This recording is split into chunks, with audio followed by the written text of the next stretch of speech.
Good morning students. आपका जो हिंदी का पाठ नंबर 5 है, माँ कह गई एक कहानी, आज हम उसका 3rd लेक्चर लेकर चल रहे हैं। 2 लेक्चर्स मैं आपको पहले ही करवा चुकी हूँ। फर्स्ट लेक्चर यहाँ से लेकर आपको यहाँ तक करवाया गया था। This is our second lecture, गाते थे से लेकर तेरे तात किंतु थे रक्षी, यहाँ तक। नाउ लेक्चर नंबर 3rd, तब उसने जो था खगभक्षी हट करने की ठानी। लेकिन जो खगभक्षी यानी जो पक्षी को मारने वाला था, भक्षी होता है मारने वाला, उसने हट करने की ठानी, उसने जिद करने की सोच ली, हट करने की ठानी। अब बढ़ चली कहानी। जब वो जिद करता है तो क्या होती है, वो कहानी बढ़ने लग जाती है। क्योंकि एक तो क्या था, सबकी रक्षा करने वाला था, और एक क्या था, भक्षी था। वो सबका क्या था, गलत प्रयोग करता था। हुआ विवाद सदैव निर्दय में, उभय ग्रह आग्रही थे स्विषय में।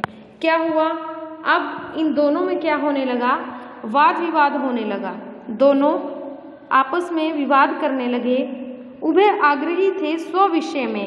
उभय आग्रही देखिए क्या होता है, उभय आग्रही यानी दोनों अपने अपने विषयों में क्या करने लगते हैं, बात करने लगते हैं। स्विषय, वो अपने विषय में बात करने लगता है, उभय आग्रही वो अपने विषय में बात करने लगता है। गई बात तब न्यायालय में, तब बात कहाँ चली जाती है, न्यायालय में, जहाँ न्याय मिलता है, अदालत में। सुनी सभी ने जानी, और सब ने ये बात सुनी है और जानी। सुनी सभी ने जानी, सब ये बात सुनते हैं। फिर क्या है, व्यापक हुई कहानी, कहानी बहुत बड़ी हो गई। व्यापक यानी बहुत बड़ी।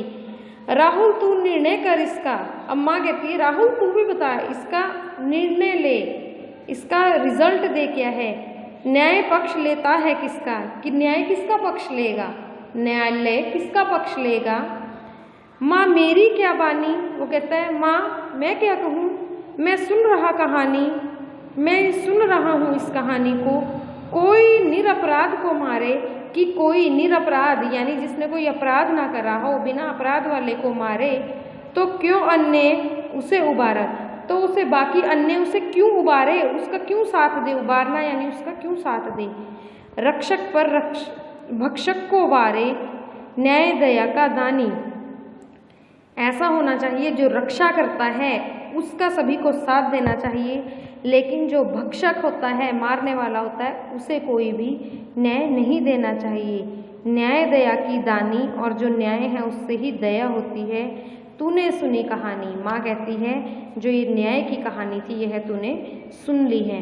तो यह जो कविता है ये किसके द्वारा लिखी गई है, मैथिली शरण गुप्त के द्वारा लिखी गई है। इस लेसन का बहुत ही अच्छा चित्रात्मक प्रदर्शन किया गया है।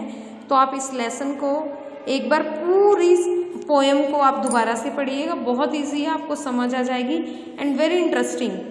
तो इसके बिहाफ पर आप बुक वर्क फिल करने की कोशिश कीजिएगा, अदरवाइज आपको आंसर की तो भेजी ही जाएगी।